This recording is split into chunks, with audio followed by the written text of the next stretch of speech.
ఈరోజు అందరూ లేచి నిలబడి స్క్రిప్చర్ పోర్షన్ చదువుకుందాం. దేవుని లేఖన భాగాన్ని. Would you please stand up and take your Bibles. Let us honor the word of God. దేవుని వాక్యాన్ని మనందరం గౌరవిద్దాం. ప్రతి ఒక్కరూ లేచి నిలబడి మీ గ్రంథం తెరిచి పరిశుద్ధ లేఖనాల నుంచి జకరియా గ్రంథం. అమ్మో, ఇది ఎక్కడ ఉందో అనుకుంటున్నారు కొంతమంది. వెతకండి, పర్లేదు. జకరియా గ్రంథం 1వ అధ్యాయం 18వ వచనం నుండి 21వ వచనం వరకు నేను చదువుతాను. బైబిల్ అలా ఉందో లేదో గమనించండి. నేను చదువుతున్న మాటలు పాత నిబంధనలో 777 పేజీ పాత బైబిల్స్ మీ దగ్గర ఉంటే old print Bible 777 page number. జకరియా గ్రంథం 1వ అధ్యాయం 18 నుండి 21. నేను చదువుతున్నప్పుడే దానిలో ఉన్న చాలా విషయాలు మీరు జాగ్రత్తగా గ్రహించండి. అప్పుడు నేను తేరి చూడగా 4 కొమ్ములు కనబడెను. ఇవి ఏమిటని నేను నాతో మాట్లాడుతున్న దూతను అడుగగా అతడు, ఇవి యూదా వారిని, ఇశ్రాయేలు వారిని, యెరూషలేము నివాసులను చెదరగొట్టిన కొమ్ములు అనెను. యెహోవా 4 కంసాలులను నాకు కనుపరచగా వీరేమి చేయబోచున్నారని నేను అడిగినందుకు ఆయన, ఎవడునో తల ఎత్తకుండా యూదా వారిని చెదరగొట్టిన కొమ్ములు ఇవే. అయితే వాటిని భయపెట్టుటకును యూదా దేశస్థులందరినీ చెదరగొట్టుటకే వారి మీద బలాత్కారము జరిగించిన అన్యజనుల కొమ్ములను పడగొట్టుటకును వీరు వచ్చి ఉన్నారని నాకు సెలవిచ్చెను. దేవుడి పరిశుద్ధ వాక్య భాగాన్ని దీవించునుగాక. ప్రేమగల తండ్రి, ఈ వాక్య భాగాన్ని ఈ ఉదయకాల సమయంలో మా మధ్య వివరించండి. వాక్య సత్యాలు నేర్చుకోవడానికి సహాయం చేయండి. ఆధ్యాత్మికమైన విషయాల్లో మేమందరం ముందు కొనసాగడానికి నీవే సహాయం చేయమని పరిశుద్ధాత్మదేవ నీ చేతులకు మమ్మల్ని మేము సంపూర్ణంగా సమర్పించుకుంటూ యేసు నామం పేరిట అడిగి వేడుకొనిచున్నాం తండ్రి, ఆమేన్. You may be seated. దయచేసి కూర్చునండి. దేవుని వాక్యాన్ని ఎలా చదవాలని చాలామంది అడుగుతూ ఉంటారు. వెస్లీ గారు, దేవుని వాక్యం ఎలా చదవాలని చాలా విషయాలు నేను చెప్పగలను, కానీ ఒకటేనంటే దేవుని వాక్యాన్ని స్లోగా చదవాలి. చెప్పండి, ఎలా చదవాలి అంటే? స్లోగా అంటే సంవత్సరానికి ఒక చాప్టర్ చదవమని ఉద్దేశంగా స్లోగా చదవమన్నారని చెప్పి రోజుకు ఒక లైన్ టార్గెట్ పెట్టుకుని సంవత్సరానికి ఒక అధ్యాయం పూర్తి చేయమని కాదు. తొందరపాటు లేకుండా ఒక్కొక్క మాట అర్థం చేసుకుంటూ చదవాలనేది దాని యొక్క ఆలోచన. జకరియా అనే గ్రంథం బైబిల్లో ప్రవక్తల గ్రంథాల్లో ఒకటి. చాలాసార్లు మనం వింటున్నాం, బైబిల్లో చిన్న ప్రవక్తలు, పెద్ద ప్రవక్తలు ఉన్నారు. పెద్ద ప్రవక్తలు అంటే ఎక్కువ కాలం ప్రవచించారు. చిన్న ప్రవక్తలు అంటే కొద్ది కాలంలో వారు ప్రవచించి కనుమరుగైపోయారు. జకరియా అనే దైవజనుడు ఒక ప్రత్యేకమైన విధానంతో దేవుని చేత పిలువబడి ప్రవచనాలు తెలియచేశాడు. మందిర పని 16 సంవత్సరాలు నిలిచిపోయింది. 2వ మందిరం కడతా ఉన్నారు.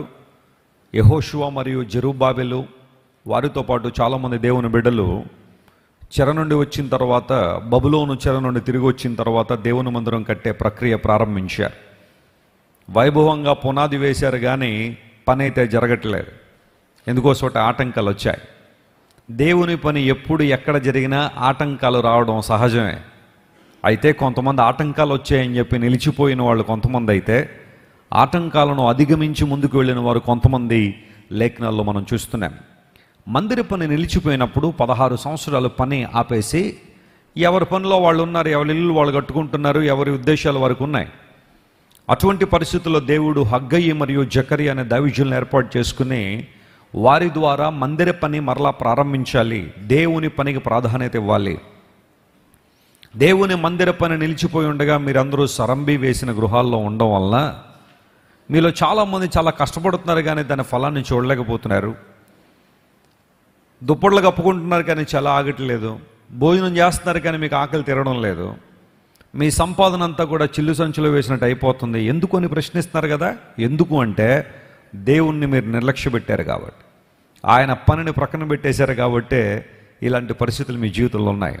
మీరు చేయాల్సింది ఏంటంటే మందిర పని ప్రారంభించండి అని జకరియా మరియు హగ్గయి అనే దైవజనులు పురుకొల్పారు, ప్రోత్సహించారు. They stirred up the hearts of people. ప్రజల హృదయాలను ఒక మాటలో చెప్పాలంటే పురుకొల్పారు. ఎప్పుడైతే వారు దేవుని మాటలు తెలియచేస్తూ దేవుడి మందిరాన్ని మహిమతో నింపబోతున్నాడు, అద్భుతాలు జరగబోతున్నాయి, దేవుడు తన సమాధానాన్ని ఇక్కడ నిలుపును అనుగ్రహిస్తాడని దేవుని బిడ్డలను ప్రోత్సహించినప్పుడు వారు మరలా మందిర పని ప్రారంభించి ఆ తర్వాత పూర్తి చేసి దేవుని మందిరంలో కార్యక్రమాలు జరిగించడం ప్రారంభించారు. ఇలాంటి గొప్ప ప్రవక్త అయిన జకరియా గ్రంథంలో రాయబడిన అనేక విషయాలు దర్శన రూపకంగా రాయబడ్డాయి. మీరు ఎప్పుడైనా యేసుక్రీస్తు ప్రభు యొక్క రెండవ రాకడ గురించిన వివరాలు తెలుసుకోవాలని ఆశిస్తే ప్రకటన గ్రంథం ఎలాగూ మనం చదువుతాం. ప్రకటన గ్రంథంలో ద కన్సుమేషన్ ఆఫ్ దిస్ వరల్డ్, ఈ ప్రపంచం ఎలా అంతం కాబోతుంది, ఈ యుగం ఎలా అంతం కాబోతుందో చాలా క్లియర్గా స్పష్టంగా ప్రకటన గ్రంథంలో రాయబడుతుంది. అయితే ప్రకటన గ్రంథాన్ని క్షుణ్ణంగా అర్థం చేసుకోవాలంటే పాత నిబంధనలో 2 గ్రంథాలు మనకు ఉపయోగపడతాయి. అందులో ఒకటి దానియేలు గ్రంథం, రెండవది జకరియా గ్రంథం. వీటిల్లో ఉన్న ప్రొఫెసీస్ అంతా బలమైనవి. రానున్న రోజుల్లో జరగబోతున్న విషయాలు ఎన్నో జకరియా గ్రంథంలో కూడా స్పష్టంగా రాయబడ్డాయి. అందును బట్టే ప్రకటన గ్రంథంతో పాటుగా పాత నిబంధనలో దానియేలు మరియు జకరియా 2 కూడా దగ్గర పెట్టుకుని చదివినప్పుడు చాలా విషయాలు పరిశుద్ధాత్మ దేవుడు మనకు బయలుపరుస్తారు. జకరియా అనే మాటకు దేవుడు నన్ను జ్ఞాపకం చేసుకుంటారు అని అర్థం. చెప్పండి, జకరియా అనే మాటకు అర్థం ఏంటి? గాడ్ రిమెంబర్స్ అని అర్థం. దేవుడు నన్ను జ్ఞాపకం చేసుకుంటాడు. ఖచ్చితంగా మనం ఒప్పుకోవాలి, దేవుని జ్ఞాపకంలో మనం ఉన్నాం కాబట్టి నేటికి మనం ఎలా ఉన్నాం? సజీవులుగా ఉన్నాం. మనం ఏమైతే అయ్యున్నామో అది కొద్దో గొప్ప ఏదైనా కావచ్చు, అది ఎవరి కృపను బట్టి అయ్యున్నామో దేవుని కృపను బట్టి మాత్రం అయ్యున్నాం. దేవుడు మనలను జ్ఞాపకం చేసుకుంటూనే ఉన్నారు. జ్ఞాపకం చేసుకుంటాడంటే ఆయన మర్చిపోయాడనో, మర్చిపోగానే వెంటనే ఒకసారి ఇప్పుడు గుర్తొచ్చి అయ్యో ఇప్పటిదాకా మర్చిపోయిన ఇప్పుడు గుర్తొచ్చామని అర్థం కాదు. ఆయన తలంపుల్లో మనం ఎప్పుడు ఉన్నామని అర్థం. ఆయన ఆలోచనలో ఎప్పుడు మనం ఉన్నాము అని అర్థం. ఒక తండ్రి తన బిడ్డల గురించి ఎప్పుడు ఏ విధంగా ఆలోచన చేస్తూ ఉంటాడో దేవుడు కూడా తన బిడ్డల గురించి అలాగే ఆలోచన చేస్తూ ఉంటాడు. చూడండి, బాధ్యత కలిగిన తండ్రి ఎక్కడున్నా తన బిడ్డల గురించి ఏం చేస్తూ ఉంటాడు? ఆలోచన చేస్తూ ఉంటాడు. ఓ మంచి భోజనం అతను దొరికిందనుకోండి, తింటూ ఎవరి గురించి ఆలోచన చేస్తాడో తెలుసా? పిల్లల కోసం. నా బిడ్డలు ఈరోజు ఏం తింటున్నారు, ఇలాంటి ఆహారం వారు కూడా ఉంటే బాగుంటుందని ఆలోచన బాధ్యత కలిగిన తండ్రులకు. అందరూ ఇలా ఉంటారు అంటలా, కొంతమంది బాధ్యత లేని వాళ్ళు ఉన్నారు. తమ పొట్ట నిండితే చాలని ఆలోచన చేసుకునే వాళ్ళు. కానీ బాధ్యత కలిగిన ఏ తండ్రి అయినా తనకు కలిగే ప్రతి దీవెన తన బిడ్డలకు కూడా రావాలనే ఆశ వారిలో ఉంటుంది. తండ్రి జ్ఞాపకాల్లో పిల్లలు ఉంటారు, దేవుని జ్ఞాపకాల్లో కూడా దేవుని బిడ్డలు ఉంటారు. ఇది మనందరినీ ధైర్యపరిచే ఒక అంశం, మనందరినీ ప్రోత్సహించే ఒక శ్రేష్టమైన మాట. అయితే గమనించను ప్రియులారా, ఇవన్నీ ఎక్కువ చెప్పాలని ఉద్దేశం కాదు, కానీ జకరియా గ్రంథంలో చాలా దర్శనాలు కనబడతాయి మనకి.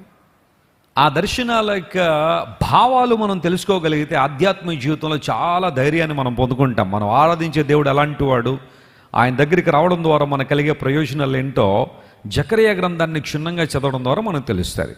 ఇప్పటి వరకు మనం కొన్ని వచనాలు చదివాం కదా, ఇప్పుడు దాన్ని మనందరికీ అర్థమయ్యే భాషలో చెప్తాను జాగ్రత్త. గమనించిన 4 కొమ్ములు ఉన్నాయట. చెప్పండి, ఎన్ని కొమ్ములు ఉన్నాయి? 4 కొమ్ములు ఉన్నాయి. సో జకరియా గారు అడుగుతున్నారు, తన దగ్గర ఒక దూత ఉంటే ఈ కొమ్ములు ఏంటండి అని అడిగితే, ఈ కొమ్ములు యూదా వారిని, యెరూషలేము వారిని, ఆ తర్వాత ఇశ్రాయేలు వారిని చెదరగొట్టేసిన కొమ్ములు.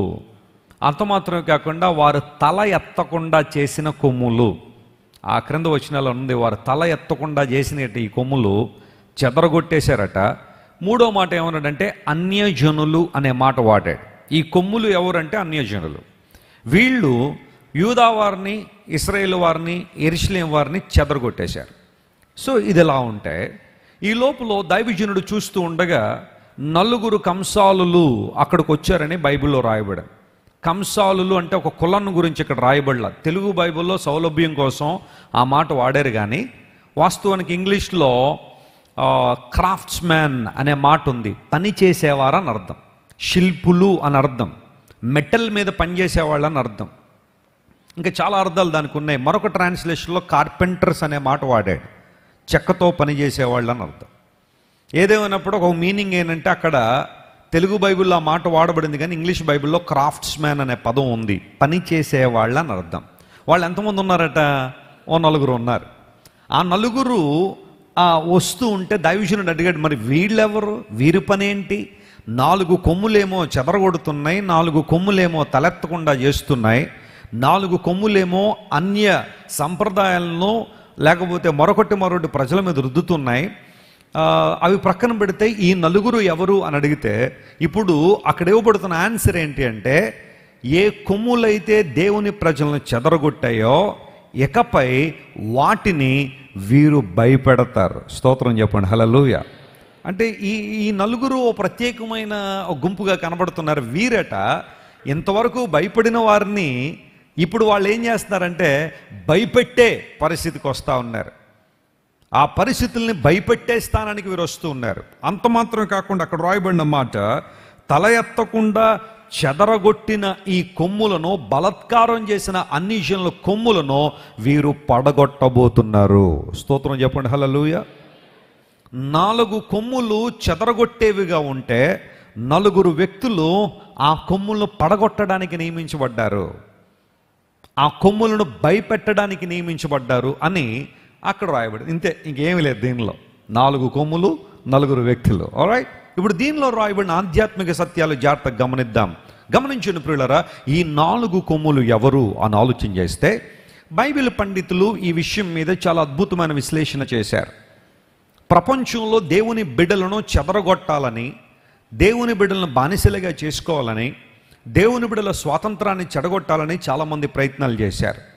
చరిత్రను మనం పరిశీలన చేస్తే మొట్టమొదటిగా బబులోనీయులు దేవుని బిడ్డలను బానిసలుగా చేసుకోవాలనే ఆలోచన వారిలో ఉంది. ఆ తర్వాత ప్రపంచాన్ని ఏలుబడి చేసిన మరొక సామ్రాజ్యం మాదీయ పారసీకులు కూడా కొంతమంది రాజులు దేవుని చిత్తాన్ని బట్టి నడిచినప్పటికీ మరి కొంతమంది దేవునికి అవిధేయంగా వారు కూడా బ్రతికి దేవుని బిడ్డలైన వారిని ఇబ్బంది పెట్టాలనే ప్రయత్నం వారిలో జరిగింది. ఆ తర్వాత ప్రపంచ ప్రఖ్యాతిగాంచిన రాజ్యము గ్రీక్ కింగ్డమ్ లేదా గ్రీస్ అనే ఆ పేరు మీరు వినుంటారు. అలెగ్జాండర్ ద గ్రేట్ ద్వారా స్థాపించబడిన గ్రీకు సామ్రాజ్యము కూడా దేవుని బిడ్డలను చెదరగొట్టాలని లేదా వారి ఐక్యతను పాడు చేయాలని వారు కూడా ప్రయత్నం చేశారు. ఆ తర్వాత చిట్ట చివరగా రోమా సామ్రాజ్యం, రోమన్ ఎంపైర్. ఈ 4 కూడా వరుసగా బబులోనీయులు, మాదీయ పారసీకులు, గ్రీకులు మరియు రోమన్లు వారు ఆధిపత్యాన్ని కొనసాగిస్తున్న ఆ కాలంలో, ఆ పరిస్థితుల్లో బహుశా 4 కొమ్ములు వీరే కావచ్చు. వీరే దేవుని బిడ్డలను చెదరగొట్టడానికి ప్రయత్నం చేశారని చాలామంది బైబిల్ పండితులు ఒక అభిప్రాయానికి వచ్చారు. ఏదేమైనప్పటికీ కూడా ఆ కొమ్ములు అన్యజనులు అనే మాట అక్కడ రాయబడిందంటే వారికి దేవుడు తెలియదు, దేవుని ఔన్నత్యం వారికి తెలియని వారు దేవుని బిడ్డలను చెదరగొట్టడానికి ప్రయత్నం చేస్తున్నారు. ఈ 4 కొమ్ములు కూడా ఆధ్యాత్మిక పరిభాషలో శత్రువుకి సాదృశ్యంగా, దేవుని బిడ్డలను చెదరగొట్టడానికే పనిచేసే శత్రువులకు సాదృశ్యంగా ఈ 4 కొమ్ములు కనబడుతుంటే దేవుడు ఈరోజు వాటి మీద తన ప్రజలకు విజయాన్ని దయచేయబోతున్నాడు. నమ్మిన వారు స్తోత్రం చెప్పండి, హల్లెలూయా. ఈ 4 కొమ్ముల పని ఏంటి అంటే చెదరగొట్టడం, ఆ తర్వాత తల ఎత్తకుండా చేయడం ఈ 4 కొమ్ముల పని. ఎవరెవరిని వారు వాడుకుంటున్నారు, ఎలాంటి పరిస్థితుల్లో ఉన్నారంటే అక్కడ 3 గుంపులను దేవుని వాక్యం ప్రకటిస్తూ ఉంది. ఆ 3 గుంపుల్ని చెదరగొట్టాలనేది వారికి ఆలోచన. ఒక 3 యవనస్తులు ముందుకు రండి, ఒకసారి ఒక 3 యవనస్తులు పైకి రండి త్వరగా. ఒక చిన్న డెమాన్స్ట్రేషన్ చేసిన తర్వాత నేను వాక్యాన్ని ముందుకు తీసుకెళ్తాను. త్వరగా రావాలి. 3 యవనస్తులు రండి. Very good. 3 ప్రక్కన నిలబడండి. కొంచెం దగ్గర రానా, నాకు దగ్గర రండి. సో ఇప్పుడు 4 కొమ్ములు ఉన్నాయట. వాటి పని ఏంటంటే 3 రకాల ప్రజలు ఇక్కడ మనకు కనబడుతున్న చదువుకున్న వాక్య భాగంలో. మొట్టమొదటి ఈ అబ్బాయికి ఒక పేరు పెడదాం, యోధా అని పేరు పెట్టండి. యూదా, వెరీ గుడ్. మధ్యలో ఉన్న అబ్బాయికి పేరు పెడదాం, ఇశ్రాయేలు అని పెట్టండి, ఇశ్రాయేల్. చివరున్న అబ్బాయికి యెరూషలేము అని పేరు పెడదాం, జెరూసలేం. అందరూ చెప్పండి, యూదా, మధ్యలో అబ్బాయి, చివరి అబ్బాయి యెరూషలేం.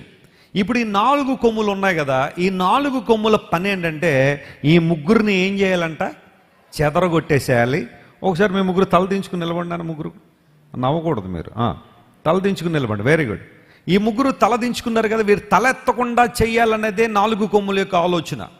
శత్రువు ఉద్దేశం ఏంటి? ఎప్పుడు కూడా దేవుని ప్రజల పట్ల ఆనాడు ఈనాడు ఏనాడైనా అపవాది యొక్క ఆలోచన ఏంటంటే నువ్వు తల ఎత్తుకొని నడవడం వాడికి ఇష్టం లేదు. నువ్వు అవమానంలోనే ఉండాలని కోరతాడు, నువ్వు బంధకాల్లోనే ఉండాలని కోరతాడు, నువ్వు విచారంలోనే ఉండాలని కోరతాడు, నువ్వు భయంకర పరిస్థితుల మధ్య కొట్టుమిట్టాడాలని అపవాదికి ఆలోచన. అంత మాత్రమే కాకుండా ఈ 3 అనుభవాలు ప్రతి జీవితంలో చెదిరిపోవాలనే 4 కొమ్ముల ఆలోచన. Listen to me carefully. నీ జీవితంలో 3 అనుభవాలని చెదరగొట్టాలని అపవాది ఎప్పుడు ప్రయత్నం చేస్తుంటాడు. నెంబర్ 1, యూదా. చెప్పండి పేరు మరలా. యూదా అనే మాటకు అర్థం ఏంటి? మనం అర్థాలు తీసుకుందాం. ఆ మాటలకు అర్థాన్ని మనం తీసుకుంటే జాగ్రత్తగా గమనించండి. యూదా అనే మాటకు స్తోత్రము అని అర్థం. చెప్పండి, యూదా అనే మాటకు అర్థం ఏంటి? ఇప్పుడు ఈ 4 కొమ్ముల లక్ష్యం ఏంటంటే నీ జీవితంలో స్తుతి అనుభవాన్ని ఏం చేయాలని? చెదరగొట్టాలని. You got the point? ఈ 4 కొమ్ముల యొక్క లక్ష్యం ఏంటి అంటే, శత్రువు లక్ష్యం ఏంటంటే ఈ యోధాన్ని చెదరగొట్టాలని. యోధా చెదరగొట్టబడ్డం అంటే అర్థం ఏంటో తెలుసా? నీ జీవితంలో స్తుతి అనే అనుభవం లేకుండా చేయాలని, నీ జీవితంలో స్తోత్రం అనే మాట వినబడకుండా చేయాలనేది అపవాదిక ఆలోచన. Let's come to the second person. అతని పేరు ఏమని చెప్పాను నేను? ఇశ్రాయేలు. ఇశ్రాయేలు అనే మాటకు అర్థం ఏంటో తెలుసా? రెస్లింగ్ విత్ గాడ్, దేవునితో పోరాడువాడు అని అర్థం. దేవునితో పోరాడువాడు. మరొక ట్రాన్స్లేషన్లో ఇశ్రాయేల్ అనే మాటకు అర్థం ఏంటంటే ట్రయంఫెంట్ విత్ గాడ్, దేవునితో పోరాడి గెలిచేవాడు అని అర్థం. అంటే ఇప్పుడు ఇశ్రాయేలు గెలుపుకు సాదృశ్యం, విజయానికి సాదృశ్యం. ఈ 4 కొమ్ముల లక్ష్యం ఏంటో తెలుసా? నీ జీవితంలో విజయం అనే మాట ఏం చేయకూడదు? వినబడకూడదు, చెదిరిపోవాలి, చెదరగొట్టాలనే ఆలోచన. 3వ మాట దగ్గరికి వద్దాం. ఆయన పేరు ఏమని చెప్పుకున్నాం మనం? యెరూషలేం. ఇప్పుడు చదివిన వాక్యభాగం కదా, యోధావారు, ఆ తర్వాత ఇశ్రాయేలు వారు, ఆ తర్వాత యెరూషలేము నివాసులు. యెరూషలేం అనే మాటకు సమాధాన పట్టణం అని అర్థం, ద సిటీ ఆఫ్ పీస్. అంటే అపవాది యొక్క ఆలోచన ఏంటంటే నీ జీవితంలో ఏం ఉండకూడదని? సమాధానం ఉండకూడదని. ఇప్పుడు మళ్ళీ గమనించండి, ఈ 4 కొమ్ములు దేనికోసం పనిచేస్తున్నాయంటే నీ జీవితంలో స్తోత్రం అనే మాట వినబడకూడదు, 2వది విజయం అనే మాట వినబడకూడదు, 3వది సమాధానం అనే మాట వినబడకూడదు. కూర్చోండి, మేము ముగ్గురు కూర్చోండి. Thank you so much. ఇప్పుడు మీకు అర్థమైంది? ఆ కాంటెక్స్ట్కి ఈజీగా అర్థమైందా? 4 కొమ్ములు కనబడుతున్నాయి. ఎవరు వీరు అంటే వీరు చెదరగొట్టేవారు. దే స్కాటర్ గాడ్స్ పీపుల్ అనే మాట ఉంది. స్కాటర్ అనే పదం ఇంగ్లీష్లో రాస్తుంది చెదరగొట్టబడడం. ఏం చెదరగొట్టడానికి వారు ప్రయత్నం చేస్తారంటే నీ జీవితంలో 3 ప్రాముఖ్యమైన అనుభవాలు చెదరగొట్టాలనేది ఆలోచన. అందులో మొట్టమొదటిది స్తుతి. కొంతమంది జీవితాల్లో ఈ 4 కొమ్ములు పనిచేస్తున్న విధానాన్ని బట్టే వారి జీవితంలో ఏం కనబడట్లేదు? స్తుతి కనబడదు. ఏం కనబడద్ది అంటే ఎప్పుడు కూడా కంప్లైంట్సే. దేవుణ్ణి ఆరాధించే అనుభవం లేదు, స్తుతించే అనుభవం కనబడదు. ఎప్పుడు ఏదో పోగొట్టుకున్నట్టుగా నీరసంగా, నా బతికేంటోనండి ఇలా అయిపోయిందండి, నా జీవితమేనండి ఇలాగ అయిపోయింది, నాకేనండి ఈ శ్రమలన్నీ, నాకే ఈ కష్టాలన్నీ ప్రతిసారి వారికి కలిగిన కీడుల్లో, వారికి కలిగిన అపజయాలను తలంచుకుని ఏడుస్తూ ఎప్పుడు ఇశ్రాయేలు ప్రజల్లా కంప్లైంట్ చేయడమే కానీ అరణ్య యాత్రలో వారు ఎప్పుడు కూడా దేవుడు చేసిన మేళ్లను బట్టి స్తుతించినట్టుగా లేఖనాల్లో మనకు కనబడదు. కానీ they always complain about their situation. వారి పరిస్థితులను బట్టి వారు ఎల్లప్పుడూ కూడా సణిగేవారుగా ఉన్నారు. సణిగే చాలామంది సంహారకుని చేతులు ఏమైపోయారు? చనిపోయారు. ఈరోజు నీ జీవితంలో స్తుతి చెదరగొట్టబడిందా? స్తుతి అనే అనుభవాన్ని చెదరగొట్టేశారా? 4 కొమ్ములు అన్య జనులు, లేదా నేను చెదరగొట్టేవారు, నేను పడగొట్టాలని ప్రయత్నం చేస్తున్న వాళ్ళు, అపవాది శక్తులు, దురాత్మ శక్తులు, లోకము, లోకసమైన వ్యక్తులు నీలో ఉన్న స్తుతి అనుభవాన్ని చెదరగొట్టేశారా? నువ్వు ఆలోచించాలి. ఈరోజు దేవుడు మనందరినీ కూడా ఎందుకు నియమించాడు? Why God has called us, why God ordained us, why God appointed us. ఎందుకు దేవుడు మనల్ని అపాయింట్ చేశారు? ఆయన ఎందుకు మనల్ని కొనుక్కున్నారు? తన రక్తం పెట్టి ఎందుకు మనల్ని ఏర్పాటు చేసుకున్నారంటే మనలో స్తుతి అనేది సమృద్ధిగా ఉండాలనే. Praise the Lord. ప్రభువుకి కృతజ్ఞతాస్తుతులు చెప్పే అనుభవం మనలో ఎలా ఉండాలా? పుష్కలంగా ఉండాలి. అది చెదరగొట్టబడిందా? ఈరోజు మరలా నువ్వు పునరుద్ధరించబడాలి. నీలో ఉన్న యూదా పునరుద్ధరించబడును గాక. ఆమేన్. ఒకవేళ ఎంతవరకు సణిగి నాకే ఎందుకు ఇలా జరుగుతుందని బాధపడి దేవుని స్తుతించలేకపోయావు, మనస్సు తెరిచి దేవుని ఆరాధించలేకపోయావేమో. దేవుని మందిరానికి వస్తున్నావు, చాలామంది తమ హృదయాలు తెరిచి దేవుని ఆరాధన చేస్తూ ఉంటే వీళ్ళు ఏదో ఇలా చేసుకుంటున్నారే అంటున్నావే కానీ నీ హృదయంలోంచి మాత్రం ఆరాధన రావడం లేదు. You are simply coming to the church and going back to your house and not worshiping the Lord with all your heart, mind and soul. హృదయపూర్వకంగా దేవుని ఆరాధించాలని దౌర్భాగ్యమైన పరిస్థితి నీలో ఉందేమో. మనసు తెరిచి దేవునికి కృతజ్ఞత చెప్పే అనుభవం నీలో దూరం అయిపోయిందేమో. ఈరోజు మరలా నీలోని యూదా పునరుద్ధరించబడాలన్న దేవునికి ఆలోచన. స్తుతి మన స్థితిని ఏం చేస్తుంది? మారుస్తుంది. 10 మంది కుష్టు వ్యాధి కలిగిన వారట ప్రభు దగ్గరికి రావాలని నిర్ణయించుకున్నారు. ఎందుకంటే యేసు ప్రభు స్వస్థపరిచేవాడు, ఆయన జీవాధిపతి, స్వస్థత అనుగ్రహించే దేవుడిని వారు గుర్తించి ప్రభు దగ్గరికి వస్తున్నప్పుడు ప్రభు అన్నాడు, వారి విశ్వాసాన్ని పరీక్షించడానికి మీరు వెళ్ళి యాజకునికి కనుపరుచుకోండి. ఆ మాట వాళ్ళకి కొత్త ఏం కాదు. ఎందుకోసం అంటే పూర్వదినాల్లో ఎవరికైనా ఒక చర్మ సంబంధన వ్యాధి వస్తే, కుష్టు వ్యాధి అనగానే కేవలం అది ఈరోజు మనం అనుకునే లెప్రసీ మాత్రమే కాదు. లెప్రసీ అనే బైబిల్లో కొన్ని చోట్ల రాయబడిన చోట స్కిన్ డిసీజ్ అనే పదం కూడా ఉంది. ఒకలాంటి చర్మ సంబంధన వ్యాధులు కూడా కావచ్చు అని. అలాంటి పరిస్థితుల్లో వారు ప్రజల మధ్య ఉండడానికి లేదు. ఎందుకోసం అంటే ఆ కాలంలో వారు ప్రజల మధ్యకు రావడం ద్వారా ఆ వ్యాధి ఇతరులకు కనుక ప్రబలితే, ఇప్పుడంత మెడికల్ టెక్నాలజీ కానీ లేదా సైన్స్ అండ్ టెక్నాలజీ ఆ కాలంలో లేదు కాబట్టి అలాంటి వారిని ఊరికి దూరంగా పెట్టేవారు. ఐసోలేషన్, లేకపోతే వాళ్ళని తీసుకెళ్ళి క్వారంటైన్లో పెట్టడం. కరోనా వచ్చిన తర్వాత ఈ పదాలు ఎక్కువ మనకు తెలిసింది. క్వారంటైన్లో ఉన్నారండి, లేదా ఐసోలేట్ చేసేసారండి, దూరంగా పెట్టేశారండి, ఆ పేషెంట్ ఎక్కడో ఉంచారండి, ఇలాంటి పదాలు మనం వింటున్నాం కదా. ఆ టైంలో కూడా అలాంటి వ్యాధి వచ్చిన వాళ్ళని దూరంగానే పెట్టేవారు. ఎందుకంటే అక్కడ ప్రజలందరూ కూడా దగ్గరగా ఉండేవారు కాబట్టి 10 మందికి ఆ వ్యాధి రాకుండా ఉండాలని. ఎప్పుడైతే వారికి ఆ వ్యాధి తగ్గింది అని వారికి అనిపించిందో, మరలా పాళెములోనికి రావాలి అంటే, ప్రజల మధ్యకి రావాలంటే యాజకుడు పర్మిషన్ ఇవ్వాలి. యాజకుని దగ్గరికి రావాలి, తమను తాము కనుపరుచుకోవాలి. అయ్యా, ఒకప్పుడు మాకు ఆ వ్యాధి ఉందని, ఇప్పుడు లేదండి, పరీక్షించినప్పుడు యాజకుడు వారిని పరీక్షించి వారికి తగిన కొన్ని కార్యక్రమాలు చేపట్టిన తర్వాత అప్పుడు మరలా పాళెములోనికి వారిని పంపించేవాడు. యేసుప్రభు ఏమన్నాడు తెలుసా? మీరు వెళ్ళి యాజకుని కనుపరుచుకోండి అన్నాడు. వాస్తవానికి వ్యాధి తగ్గిన తర్వాత కదా వెళ్ళాలి. ప్రభు ఇప్పుడే వెళ్ళమంటున్నాడు. ఏంటి అంటే ప్రభు యొక్క ఉద్దేశం ఏంటో తెలుసా? ఆయన మాటకు లోబడగానే వారి జీవితంలో అద్భుతాలు జరగాలని దేవుడు నిర్ణయించాడు. ఇప్పుడు వారిలో ఎంతమందికి అయితే విశ్వాసం ఉంటుందో వారే యాజకుని దగ్గరికి వెళ్ళడానికి ప్రయాణం కడతారు. అలా కాని పక్షంలో తీరా వెళ్తామండి, మా వ్యాధి ఆయన ముందు నిలబడితే మళ్ళీ ఇంకొంచెం క్వారంటైన్ ఎక్స్టెండ్ చేస్తే పరిస్థితి ఏంటి? తగ్గిన తర్వాత వెళ్ళమంటే వెళ్తాం, కానీ వ్యాధి ఉండగానే యాజకుని దగ్గర వెళ్ళమంటాడేంటి? ఈయన మాటల్లో ఏమైనా అర్థం ఉందా? పరిస్థితులు ఏమన్నా ఈయనకి తెలుసా? ఇక్కడ జరుగుతున్న పరిస్థితుల మీద ఆయనకు అవగాహన ఉందా అని కనుక ఎదురు ప్రశ్నిస్తే ఆ వ్యక్తి ఖచ్చితంగా తన ప్రయాణాన్ని ప్రారంభించలేడు. In fact those 10 lepers, they started their journey by faith. విశ్వాసం ద్వారా 10 మంది కూడా ప్రభువు చెప్పిన మాటను బట్టి యాజకుని దగ్గరికి వెళ్ళడం ప్రారంభించారు. తగ్గిన తర్వాత వెళ్ళాల్సిన వారు తగ్గక మునిపే తమ ప్రయాణాన్ని ప్రారంభించారు. ఎందుకోసం తెలుసా? ఆ మార్గం మధ్యలో అద్భుతం జరుగుద్దని ఆశించారు. ఆమేన్, ప్రైజ్ ది లార్డ్. కొన్నిసార్లు దేవుడు నీకు చెప్పిన మాట కూడా నీకు అర్థం కానట్టే అనిపిస్తుంది. లాజిక్కి అందదు, రీజనింగ్ అందదు. నేను ఎలా అనుకుంటే దేవుడు ఎలా చెప్పాడు ఏంటండి? నేను ఇలాంటి నిర్ణయం తీసుకుంటే దేవుడు అలాంటి నిర్ణయాన్ని చెబుతున్నాడు.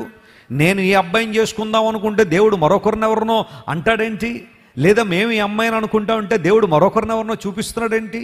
మేము ఈ ఉద్యోగం అనుకుంటే దేవుడు ఏదో ఇంకో చిన్న ఉద్యోగం అంటున్నాడు ఏంటండి? ఆయన మేము ఈ ప్రాంతానికి వెళ్దాం అంటే దేవుడు ఎక్కడో గ్రామాన్ని చూపిస్తున్నాడు ఏంటండి అని కొన్నిసార్లు దేవుడు నీకు ఇచ్చిన గైడెన్స్ని చూసి నవ్వే పరిస్థితులు నీ జీవితంలో రావచ్చు, నమ్మని పరిస్థితులు నీ జీవితంలో రావచ్చు. కానీ ఎగ్జాక్ట్గా అక్కడే నువ్వు దేవునికి లోబడగలిగితే నువ్వు అనుకున్న దానికన్నా ఎక్కువగా దేవుడు నిన్ను ఆశీర్వదిస్తాడు. స్తోత్రం చెప్పండి, హల్లెలూయా.